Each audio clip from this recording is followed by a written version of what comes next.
Tout le week-end, nous vous emmenons voir comment les autres pays gèrent l'épidémie. En matière, le Maroc est devenu un exemple. 5 millions de masques y sont produits chaque jour.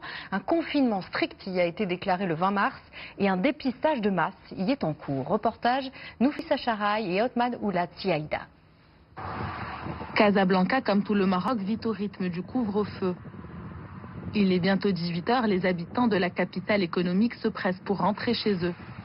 Un peu plus tôt dans la journée, scène de la vie quotidienne.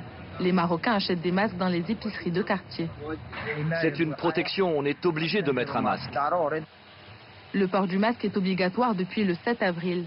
À la demande des autorités, plusieurs entreprises ont complètement transformé leurs activités. 5 millions de masques sont fabriqués chaque jour au Maroc. Ils sont vendus 1 centime d'euro. Très bien. Si vous voulez refaire une radio de poumon, ça serait bien pour voir ce qu'il faut faire pour les bras. L'ensemble des soins liés au Covid-19 sont gratuits dans tout le royaume depuis le début de la crise sanitaire. L'afflux des malades a obligé les hôpitaux et les cliniques à se réorganiser. Là, on rentre dans une unité d'hospitalisation pour les patients Covid qui n'ont pas de signe de gravité. Et une fois ils sont guéris cliniquement, ils peuvent soit rester ici jusqu'à la guérison biologique ou passer dans une structure tampon dans un hôtel. Nous suivons à l'hôtel l'un des médecins de l'hôpital qui va rendre visite à ses patients.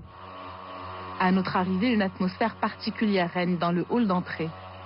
Ici, tout est désinfecté plusieurs fois par jour.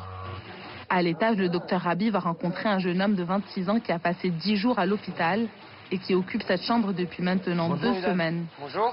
Donc là, vous allez sortir aujourd'hui. Super. C'est donc pour lui un jour très attendu, celui de son retour à la maison.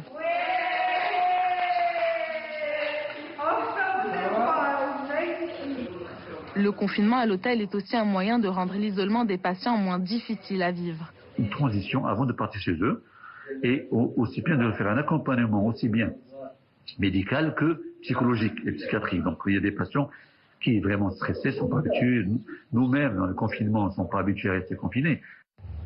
L'armée aussi est sur le pied de guerre. En 6 jours, ce hangar a été transformé en hôpital de campagne. Ça fait 2 semaines qu'on est prêt, donc on profite pour driller notre équipe. Dans les quartiers populaires de Casablanca, la situation devient critique pour les plus fragiles. L'État verse une centaine d'euros par mois à tous ceux qui travaillaient au noir. Le soutien des associations caritatives reste pourtant essentiel.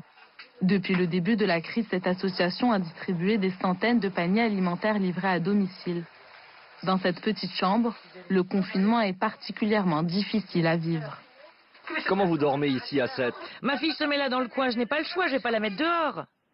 Plus de 500 000 personnes vivent du tourisme au Maroc, le poumon économique du pays. Ici, chacun se demande quand le royaume sortira de cette crise sans précédent. Personne ne parle encore de déconfinement et les frontières sont fermées jusqu'à nouvel ordre. Les Marocains redoutent un été sans touristes.